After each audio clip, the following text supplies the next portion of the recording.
ప్రార్థన చేసుకుని కలిగిన తండ్రి, ప్రేమ కలిగిన ప్రభువా, పరిశుద్ధులకు వందనాలు, సర్వశక్తివంతులకు స్తోత్రం. ఈ సమయం నీది, నువ్వు మాట్లాడే సమయం కనుక నీవే మాట్లాడండి. నువ్వు మాట్లాడినప్పుడు ప్రభావ మాకు మౌనంగా వినగలిగే శక్తి దయచేయండి, సహాయం చేయండి తండ్రి. మా నోరు తాకండి, మా స్వరం తాకండి, మా పళ్ళని తాకండి.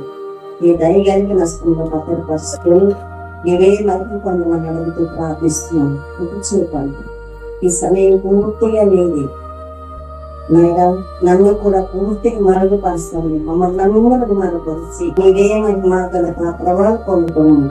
నజరేయుడైన యేసు క్రీస్తు అతి శ్రేష్టమైన నామమున, ఉన్నతమైన నామమున, పరిశుద్ధమైన నామమున అడిగి వేడుకొచ్చున్నాం మా తండ్రి. ఆమేన్. ఆమేన్. హల్లెలూయా, హల్లెలూయా.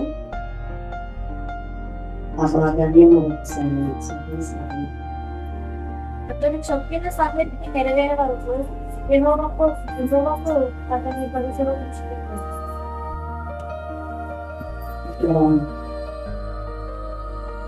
ఈ భక్తులు రాసినటువంటి మాటలు, పాడినటువంటి పాటలు చూసినప్పుడు పూర్వం ఉన్నటువంటి యేసేపు గురించి కనిపిస్తుంది. కూడా భక్తుల గురించి పాడటము అనిపిస్తుంది. భక్తుల గురించి పాడటము అనిపిస్తుంది. కనుక మరి దేవుడు చేసినటువంటి కార్యాలను ఇక్కడ భక్తులు వివరిస్తున్నాడు. ఆ భాగాన్ని మరొకసారి చదివి సహాయం చేయండి. అతడు చెప్పిన సంగతి నెరవేరే వరకు యెహోవా వాక్కు అతన్ని పరిశోధించుచుండెను. అతడు చెప్పిన సంగతి నెరవేరు వరకు యెహోవా వాక్కు అతనిని పరిశోధించుచుండెను.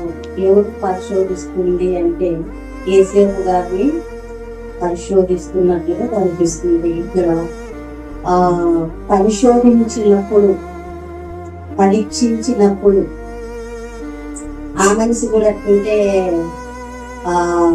ఇద్దరికి సరైన సంబంధం ఉంటుంది అని మనం ఆలోచించినట్లయితే ఒక యేసేపుని తీసుకున్నారు. యేసేపుని తీసుకొని ఆయన పరిశోధన అంటే ఎట్లుంటుందో, ఆయన పరీక్ష ఎట్లుంటుందో బయలుపరిచినట్లుగా మనం చూస్తున్నాం. 17:18 ఒకసారి చదవండి. వారికంటే ముందుగా ఆయన ఇతన్ని పంపెను, యేసేపు దాసుడుగా అమ్మబడింది. ఏముందా ఆయన పరిశోధిస్తున్నాడు. ఇక్కడ ఆయన చెప్పింది నెరవేరే వరకు ఆయనకి యేసేపును పరీక్షిస్తుంది. ఏమంటున్నాడు అక్కడ ఆయన? యేసేపు విషయం దగ్గరికి వస్తే ఏమంటాడో 17 చదివాను. ఆయన ఇతన్ని పంపెను, యేసేపు దాసుడుగా అమ్మబడెను. వారికంటే ముందుగా ఒకరిని పంపెను, యేసేపు దాసుడుగా అమ్మబడెను. ఎక్కడ అమ్మారు? ఐగుప్తుకి అమ్మారు. మరి 37:28 అనుకుంటాను. అక్కడ 20 తులముల ఎండికి అమ్మినట్లుగా కనిపిస్తుంది. ఇక్కడ యేసేపు చూసుకున్నప్పుడు ఒకసారి ఆలోచించినట్లయితే మన రక్షణ కొరకు యేసు ప్రభుని ముందుగానే పంపించారు. యేసు ప్రభుని మన రక్షణ కొరకు, మనం రక్షింపబడాలంటే, మనం రక్షణలో ఉండాలంటే, పాపం నుండి విముక్తి పొందాలంటే ఒకరు అవసరం. ఆయన్ని మనము పరలోకానికి చేరక ముందు యేసు ప్రభుని భూమి మీదకి దేవుడు ఏ విధంగా పంపించాడో ఆ ప్రకారంగా ఆ యొక్క సమస్త మానవ జనాలను రక్షించుటకు వారికి ఆహారం సిద్ధపరచడానికి యేసేపును ముందుగానే పంపించినట్లుగా లేఖనం బోధిస్తుంది. ముందుగానే అక్కడ 16వ చరణంలో చూస్తే ఒక మాట అక్కడ అంటున్నారు. ఆ భాగాన్ని చదవటాన 16లో చూస్తే ఆయన కరువు రప్పించెను, జీవనాధారమైన దాని మధ్య కొట్టివేసాను. ఏమంట? జీవన ఆధారం అంతా కొట్టివేశాడంట. దేశం మీదకి, దేశం అంతా వచ్చినాయి, లోకం అంతటికి వచ్చినాయి. అయితే ఆ దేశంలో ఉన్నదంతా కొట్టివేశాడంట. అప్పుడు మన ప్రాణానికి ఆధారం ఏదైతే ఉందో అదంతా ఏమి లేకుండా చేశాడంట. ఆ చేసేదానికి ముందు ఎవరు నమ్మారు?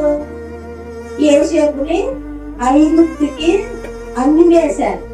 యోసేపును ఐగుప్తుకి అన్ని వేశారు. అమ్మి రైతు మీద కడవ రాలేదు, అమ్మకు మీద కడవ రాలేదు. అమ్మిన తర్వాత అక్కడ ఆలోచించినట్లయితే ఎన్ని సంవత్సరాలు? 17 సంవత్సరాలలో బయలుదేరితే అమ్మి వేస్తే ఆ కరువు వచ్చే సమయానికి ఆయనకి 30 సంవత్సరాలు, ఆయనకి 30 సంవత్సరాలు అంటే తేడా సంవత్సరాలు. 13 సంవత్సరాలకి కరువు వచ్చింది. ఎంత దేవుడు ఎంత ఆశ్చర్య కార్యాలు చేస్తాడో మనం ఒకసారి ఆ లేఖనాలు గమనించినప్పుడు ఎంత గొప్పవాడు అవుతారు. 13 సంవత్సరాల వరకు కూడా వాళ్ళకి ఆహారం సమృద్ధి ఉంది. 13 సంవత్సరాల వరకు కూడా వాళ్ళకి ఏది జ్ఞాపకము రాలేదు. తమ్ముడని జ్ఞాపకం రాలేదు. మరి తమ్ముడు ఏమైపోయాడో కూడా వారికి జ్ఞాపకం రాలేదు. అయితే మరి 13 సంవత్సరాలకి ఆయనకు దేశం మీద వచ్చింది. దేశం మీద ఇంకేం లేదు, వర్షాలు పడడం లేదు, పంటలు పండడం లేదు. మరి ఒకవేళ ఆకు అయినా తెలుసుకొని తిన్నామా అంటే ఆకులు కూడా లేవు. అప్పుడు అన్ని ఆహారాలు ఆకులతోనే కడుపు నింపుకునేవారు కదా, అందుకే వాళ్ళు అంత బలంగా ఉన్నారు. రాయిని కదిలించి అగ్గిని తెచ్చుకునేవారు. పొయ్యి అందించుకోవాలనుకున్నా కూడా రాయిని కొట్టి అగ్గి వచ్చేటట్లుగా చేసుకునే వాళ్ళు. అంటే అంత శక్తి కలిగిన వాళ్ళు.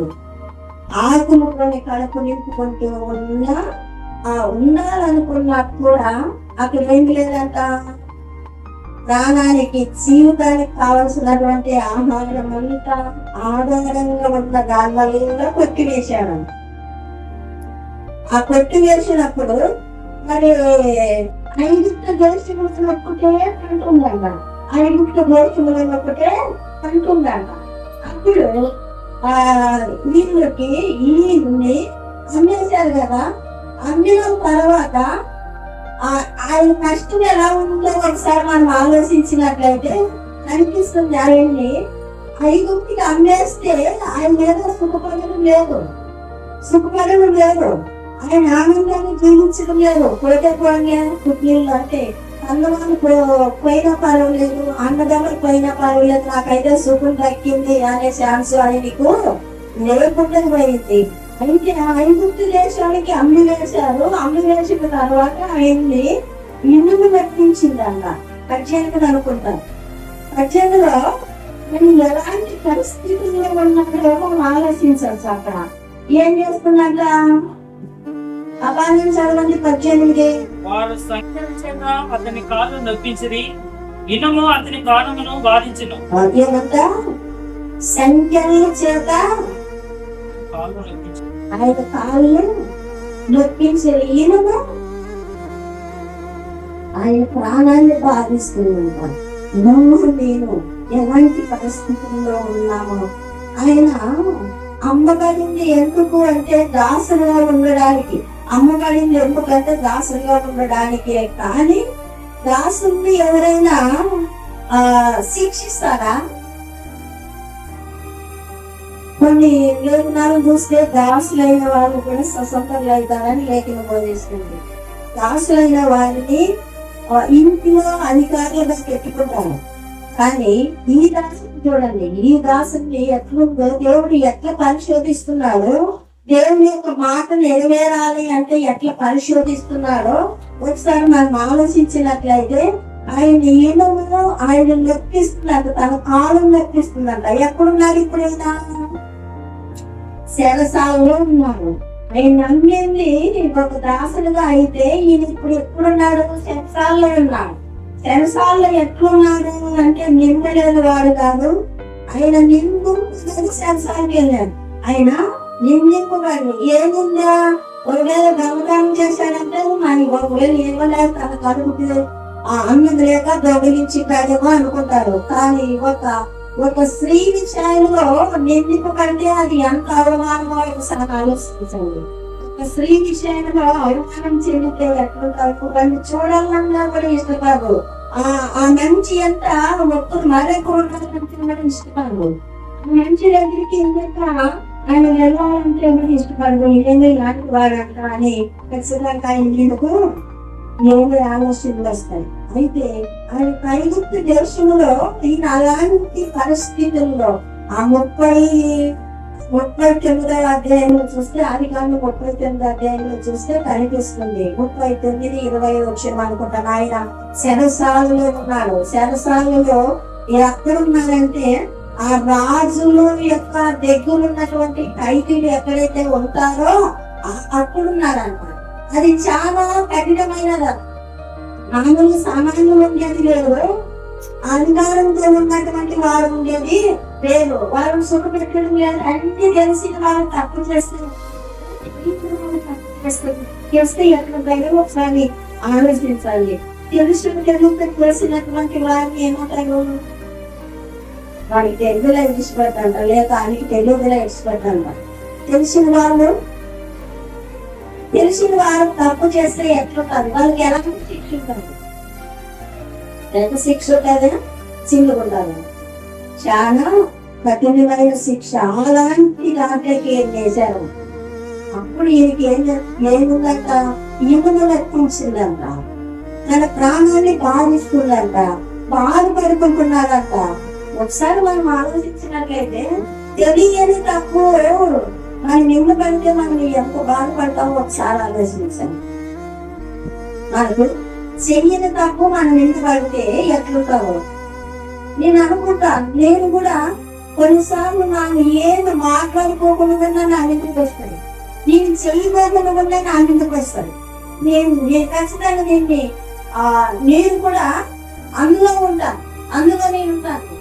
కొన్నిసార్లు ధైర్యం వస్తాను నాకు ఇలాంటి వ్యక్తులను చూసినప్పుడు, ఇలాంటి భక్తులను చూసినప్పుడు. అలాంటి భక్తులే ఇలాంటిది వచ్చింది అని ఏమి కొట్టలేదంటే మీరు నమ్ముతారా? ఏమి కొట్టుకుంటుంటేనే నడుములో కొట్టుకుంటాయా? అది నొప్పించే మాట కాదా? నొప్పించేదైనా కాదా? అయినా సమస్తాన్ని ఎరిగిన వాడు, ఈ స్థితిగతులు ఎరిగిన వాడు దేవుడు. ఇలాంటి బాధల్లో కూడా ఏం చేయాలంటే మనము దేవుని ఆరాధించుకునే నేర్చుకోవాలి, దేవుని మహిమపరుచుకునే నేర్చుకోవాలి, ఆయన ఘనపరుచుకునే నేర్చుకోవాలి. అన్నారు అంటే అందులో ఏదో మనకే తెలుస్తుంది. మనం ఖచ్చితంగా మనకు తెలుసు మనం తప్పు చేసినామా చేయలేదా. కొంతమంది తప్పు చేస్తూ కూడా ధైర్యంగా ఉండే వాళ్ళు ఉన్నారు, తప్పు చేస్తూ కూడా.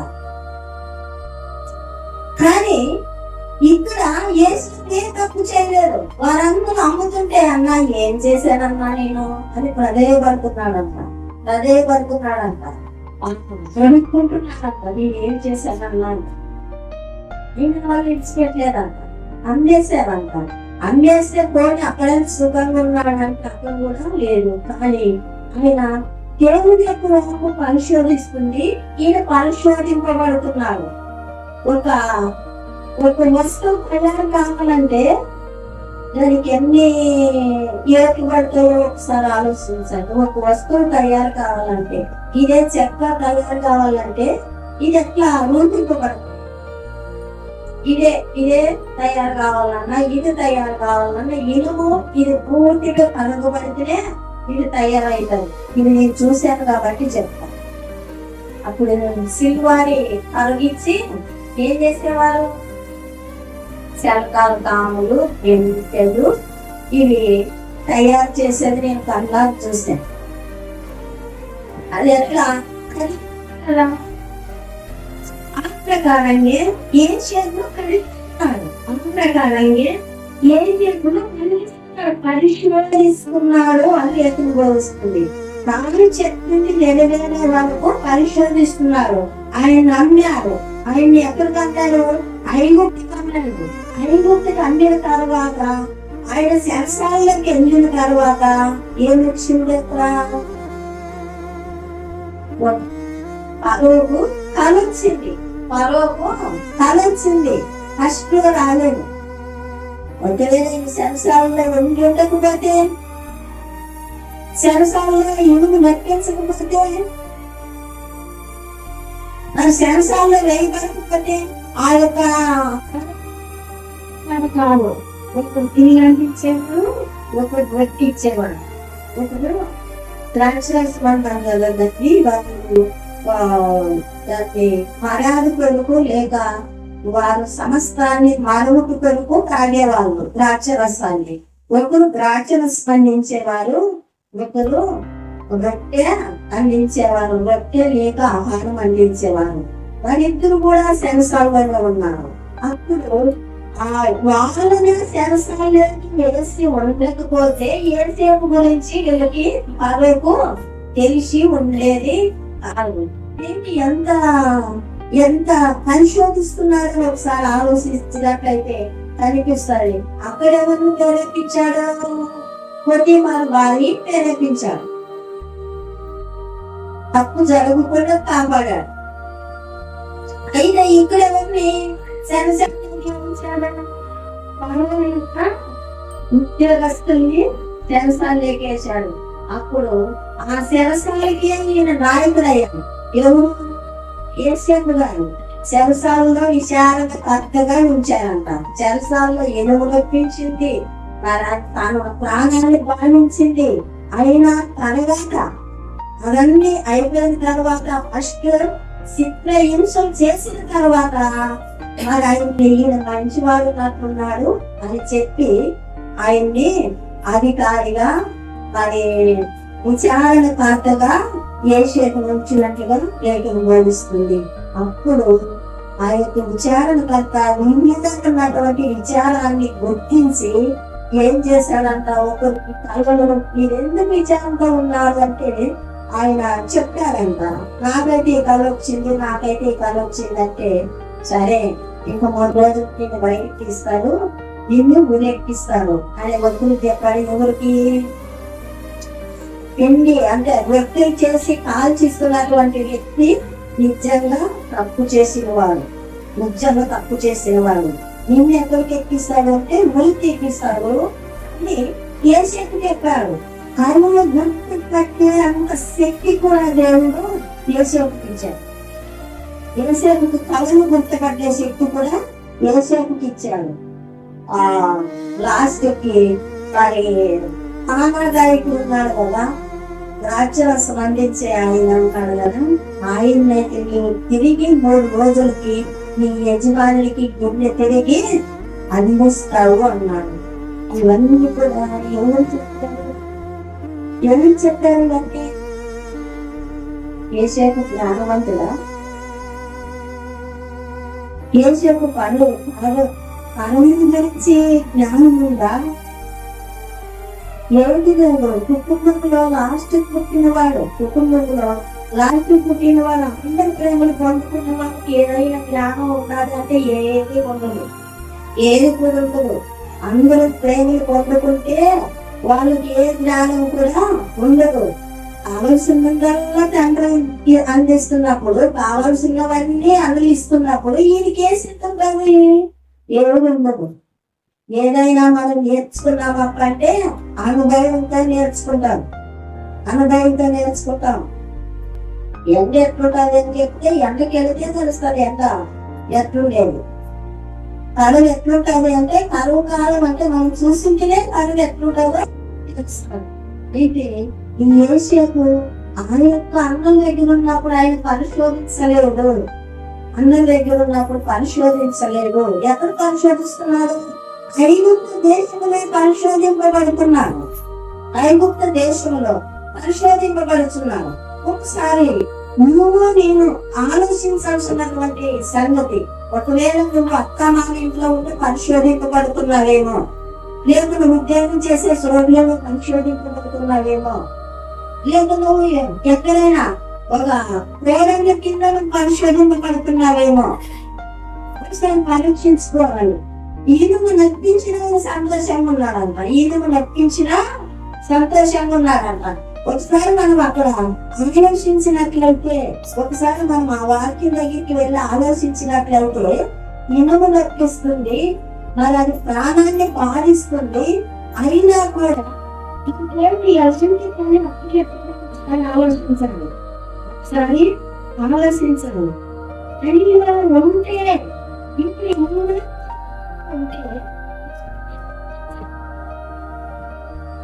ఏం చేస్తున్నాడు కలపని చెప్తే అప్పుడు ఏం చేశారు, వీళ్ళు బాధపడుతుంది. ఒకసారి ఆలోచించాలి. ఇవన్నీ నా అనుభవం కూడా ఒకరు పెడితే తినే స్థితిలో ఉన్నాను. నాకు అన్ని గురించి ఆలోచించేదానిగా చేశారు. ఇది నా అనుభవం కూడా. నేను ప్రార్థన చేస్తే చేయించుకోవాలి. ఒక దయ కొరకు నేను ఎదురు చూడాలి, కానీ మరి నా ఆలోచించే నాకు ఇచ్చాడా లేదు. నేను పండుగ మనసులో గురించి ఆలోచించే దానిగా అప్పుడు నా బాధ ఎక్కడ పోయిందో నాకు తెలియదు, నా నొప్పులు ఎక్కడ పోతున్నాయో నాకు తెలియదు. అందరి కలిపి వాళ్ళేమవుతారా, వాళ్ళు బాగు సన్నిధిలో ఉంటే వాళ్ళు బాగుంటారు, ఒకవేళ వాళ్ళు దేవుడు గురితే బాగుంటారేమో అనే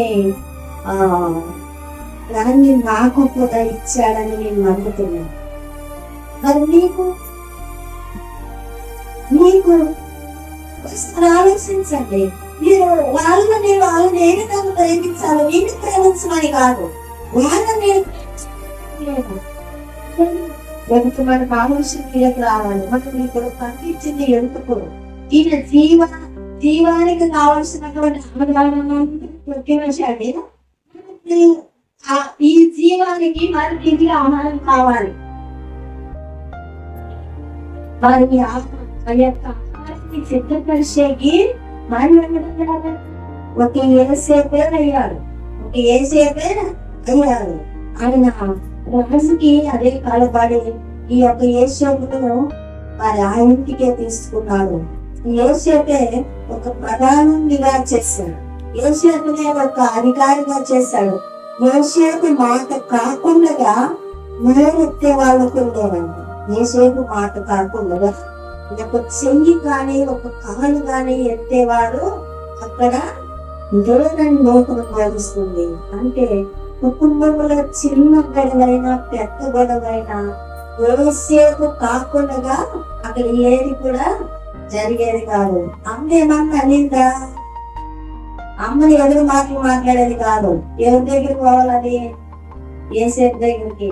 అయ్యా మా అమ్మ ఇక్కడ పెట్టింది, నేనేం చేయలేదు.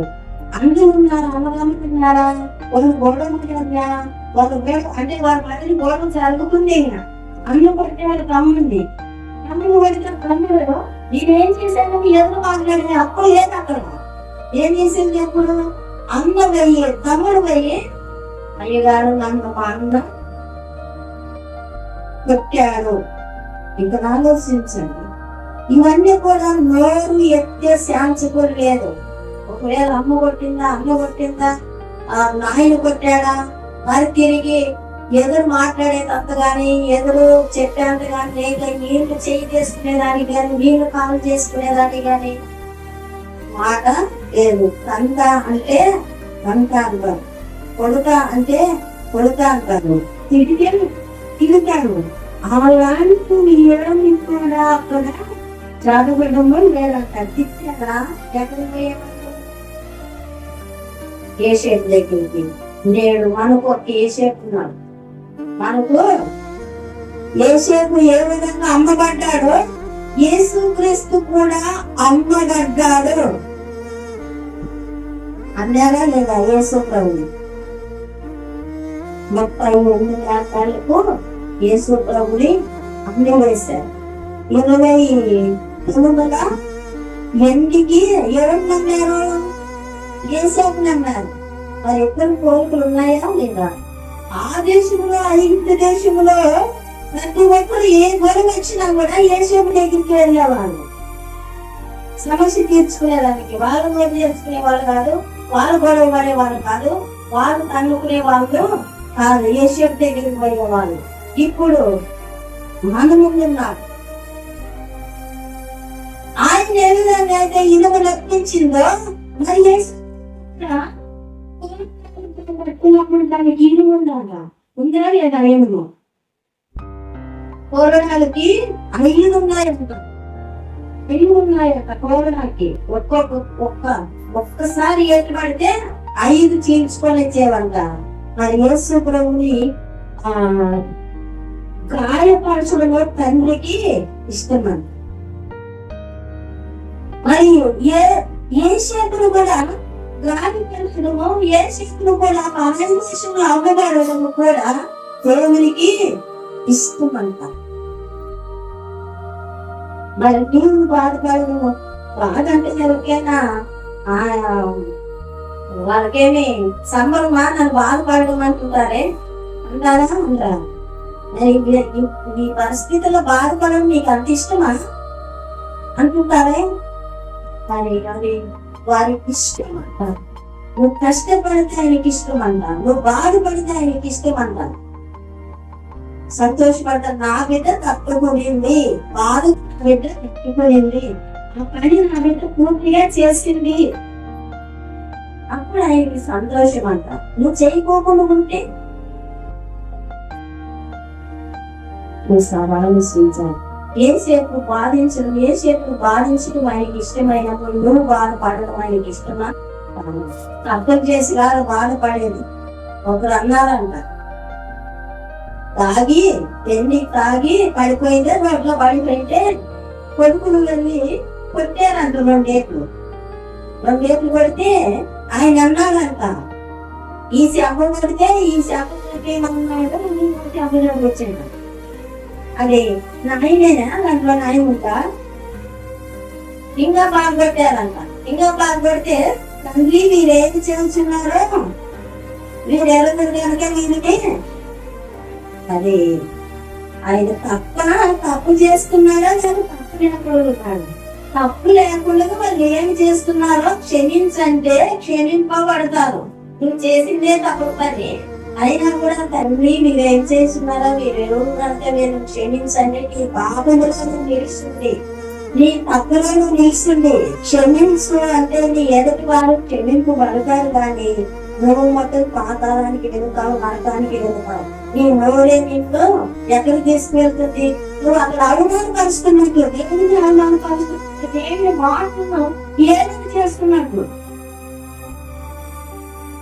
నువ్వు తప్పు చేస్తే ఆ మాట మాట్లాడు.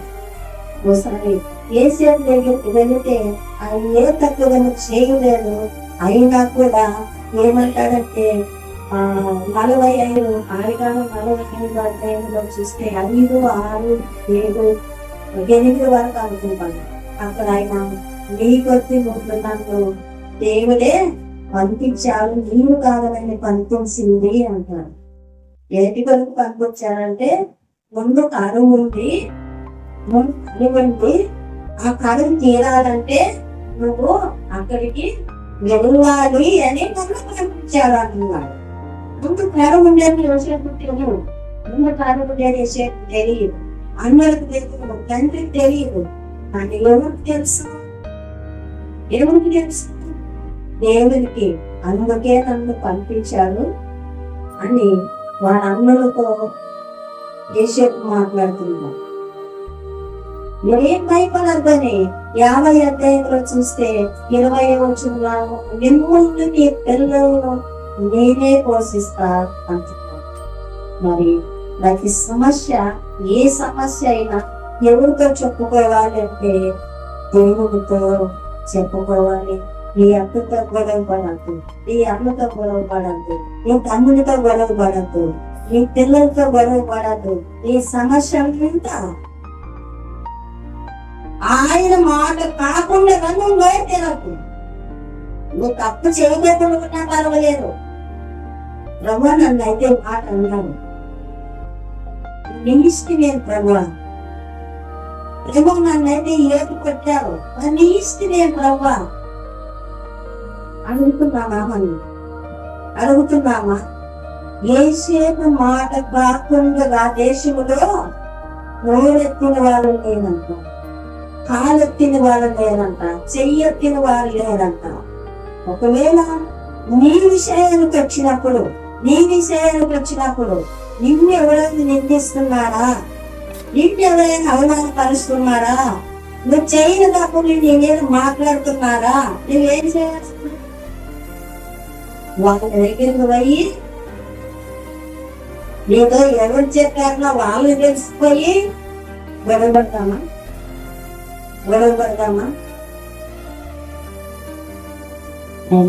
వాడు కాదు. ఏసేపు మంచివాడిగా ఉన్నాడు, యేసు ప్రభు మంచివాడిగా ఉన్నాడు. యేసు ప్రభుకి ఏసేపుకి కోరికలు ఉన్నాయి అంటున్నాడు. యేసు ప్రభుకి కోరికలు ఉన్నాయి అంటున్నాడు. ఆయన గుండెలో తీశారు సులువు మీద ఉండి తీశారు అని లేఖనం బోధిస్తుంది. ఆయన్ని వాళ్ళందరూ అంగేస్తారు, యేసు ప్రభుని శిశువులు అంగవేశారు. ఆయన ఏ విధంగా అయితే మరి ఎందుకు అమ్మారో ఈయన ఆ విధంగా లోకులకు అమ్మారో అని, ఆయన ఏ విధంగా గాయపరచబడ్డాడో ఈయన కూడా ఆ విధంగా గాయపరచబడ్డాడు. ఆయన స్త్రీల వద్ద నిందింపబడ్డాడో ఈయన పాపల పెరుపు నిందింపబడ్డాడు. ఈయన పాపంగా కలిసి భోజనం చేస్తున్నాడు, నిందింపబడ్డాడు. ఈయన పాపల రక్షకుడు అంట. నీతో పోలిక, దేవునితో నీవెట్లున్నావు, దేవునితో నువ్వెట్లున్నావు, నువ్వేం చేయలేవు, నాకేం చేడగాడు, నాకు చదువు లేదు, నాకు మాట్లాడేది కాదు అనుకుంటే నువ్వేమైపోతావంటే ఏమి వాడుకున్నటువంటి ఒట్లెట్లుంటాడో ఆ ప్రకారంగా ఉంటాడు. వాడుబడాలి, ప్రభు కొరకు వాడుబడాలి. మన సంఘంలో నీ పాత్ర అయిన మలుస్తున్నాడు. ఏసేపును ఏం చేస్తున్నాడు? మలుస్తున్నాడు, ఆయన లోపిస్తున్నాడు. నమ్మకుని దానికే నాకు ఎట్లు వచ్చింది, నమ్మకం బాగుండింది అంట. ఆయన చేతిలో ఉన్నప్పుడే నిన్ను బాగు చేస్తాడు. ఆయన నిన్ను చేతిలోనే మలుస్తాడు. ఆయన కనుక నీ జీవితంలో నా జీవితంలో ఎట్లున్నామో ఒకసారి ఆలోచిస్తాను. ఇక్కడ 21-22 చూస్తే ఆ యొక్క అధికారితో దేవుడు మాట్లాడాడమ్మ. ఆ అధికారితో 20 చదవన్నాయన 20-21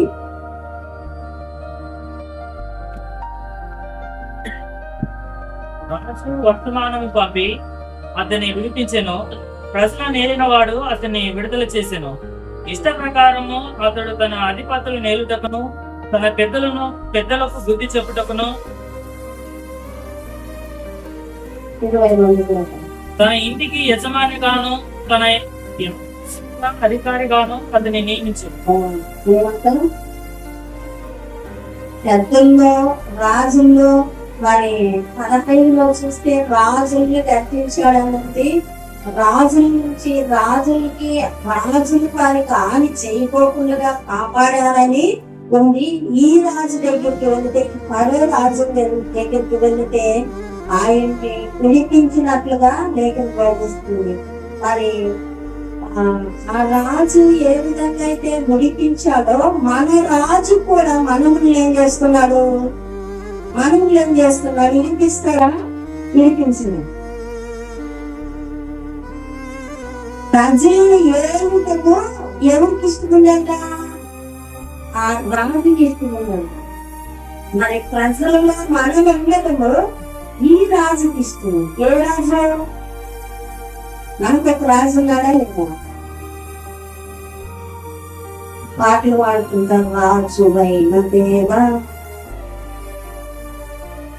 రాజులకు రాజు ఆ రాజు అనుకున్నాం. మరి మనము పాలన చేయడము, మనం ప్రార్థించడము, మనము దేవుని స్వీకరించడము ఎవరికి ఇష్టమండి? మరి మనం ఉందామనుకుంటాం. చేతులు మూసుకున్నా ఎవరిలో ఉల్లాసం అనిపించదు, ఎవరిలో ఉల్లాసం లేదు, ఎవరు ఆత్మశక్తితో నింపబడటం లేదు. లేఖనం ఏం చెప్పారంటే భక్తులు కూడా ప్రొవ్విన దూడల వలె గంతులు వేయడమే ఉంది. భక్తులు కూడా ముస్లిం వాళ్ళు కూడా ఏం కనుకోవాలి? దేవుని గురించి ప్రకటించడానికి, దేవుని గురించి రక్షించడానికి, దేవుని గురించి ప్రకటించడానికి వాళ్ళు ఎట్లుంటారంట? ప్రజలు కూడా ఎట్లుంటారు? కనుకొని ఉంటారే, కలుసుకొని ఉంటారే, ఎట్లుంటారు? ఇప్పుడు ఎట్లుంటారు? కూడా అమ్మ దగ్గర అలాగే పుట్టి ఎట్లున్నదని చాలా ఆలోచించండి. ఇద్దరు ముగ్గురు కూడా పట్టుకోలేదండి. పట్టుకుంటారా? అది నిన్ను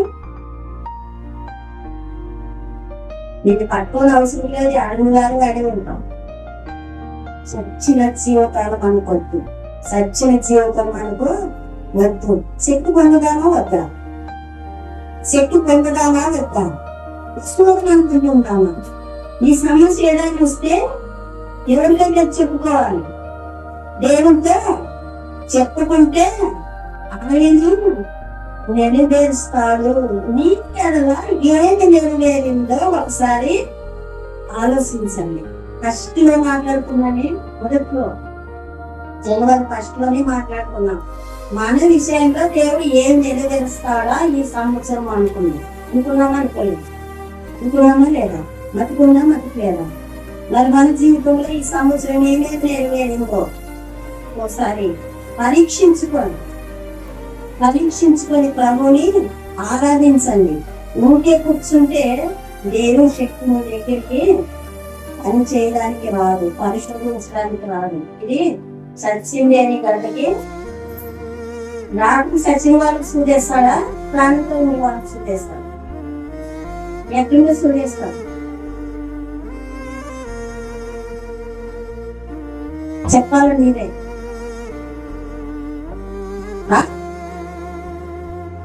రోగంతో ఉన్న దానం ఉండాలి. ఫస్ట్ రోగంతో ఉన్న దానం ఉండాలి. ప్రాణం ఉంటే ప్రాణం లేకపోతే చేస్తావా? మరి నువ్వు ఫస్ట్ నీకు ప్రాణం వచ్చేదానికి సూదేవు. నువ్వు సచ్చిన శరీరంతో ఉంటే మరి ఎంతమంది ప్రార్థన చేసుకుంటున్నారు? ఎంతమంది దేవుని ఆరాధిస్తున్నారు? దేవుని పని ఎంతమంది చేస్తున్నారు? దేవుని పని ఎంతమంది చేస్తున్నారు? నమ్మాం కాదు, క్రియ ఉండాలి. క్రియ కూడా ఉండాలి. చేతుల్లో మన చేతుల్లో పని ఉండాలి. ఒకసారి మనం పరీక్షించుకొని ఏసేపుని చూస్తే అక్కడ పని చేశాడు, ఇక్కడ పని చేశాడు. ఆయన అధికారం అయిపోయాడు. ఆయన దగ్గరికే ప్రతి వర్తమానం ఆయన దగ్గరికి. ఏమైనా ఏదది ఇంట్లో పెట్టడం, చేతులు పెట్టడం అవన్నీ ఉంటాయా? అవన్నీ కూడా ఆయన దగ్గరికి. నీ ఇల్లు కూడా ఏరే వాళ్ళకి పోవాలంటే ఎవరి దగ్గరికి పోవాలి? ఎక్కడున్నా ఒకసారి ఆలోచించి మరి మనమందరం కూడా ఎవరి దగ్గరికి పోవాలి? దేవుని దగ్గరికి పోదామా? యేసేపును రక్షించిన దేవుడు మనల్ని కూడా రక్షించుటకు సమర్థుడు. మనకు చెప్పింది నెరవేరడం. ఆయన మనకి ఏదైతే ఇచ్చాడో మనము ఏం చేయాలని ఉద్దేశమో దాన్ని నెరవేరే వరకు మనము పరిశోధిస్తూనే ఉంటుందంట. అన్నిటికీ మనం కూడా తట్టుకునే వారమై ఉండాలి. అట్టి కృప దేవుడు మనందరికీ దయచేయను గాక. ఈ చిన్న లేఖను దేవుడు ప్రేమించును గాక. ఆమేన్.